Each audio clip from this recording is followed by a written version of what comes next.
right, we're with Chef Bonanno. We are making the perfect tailgate food, potato skins with chili on top. Yep. Let's start. All right, so the way I like to finish them is with some Pico de Gallo. I have a few tomatoes chopped. We need an onion diced. So you throw that right in there. We have some diced jalapenos, big pinch of salt, like more salt than you would ever think, right? That's not a pinch.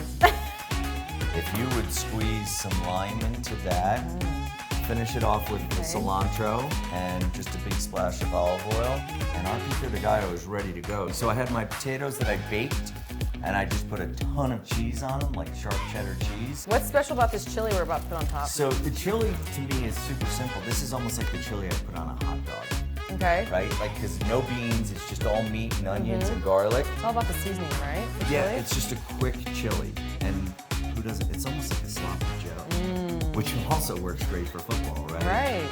Then we'll mix that up. The olive oil was surprising to me too. Just gives it a little more balance, a little bit of richness, and then you just Put top this it on off. there first, Yep. okay? How much? As much as you like. You're gonna be eating these, so. All right, and I love sour cream. Then I'm gonna let you go to town with sour cream. All right, anything else we should know?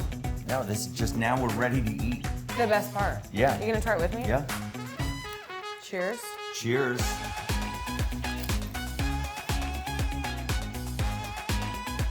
All about the killer. Delicious. And if you're watching football and dribble on yourself, you dribble, right? Just wear a bib. Wear a bib. Guys won't be dirty. They'll just be dirty. All right, Chef Bonanno, thank you so much for your time. This is amazing, an easy recipe. Next time you're sitting on your couch turning on the Broncos game, try this at home. It's simple and it's flavorful.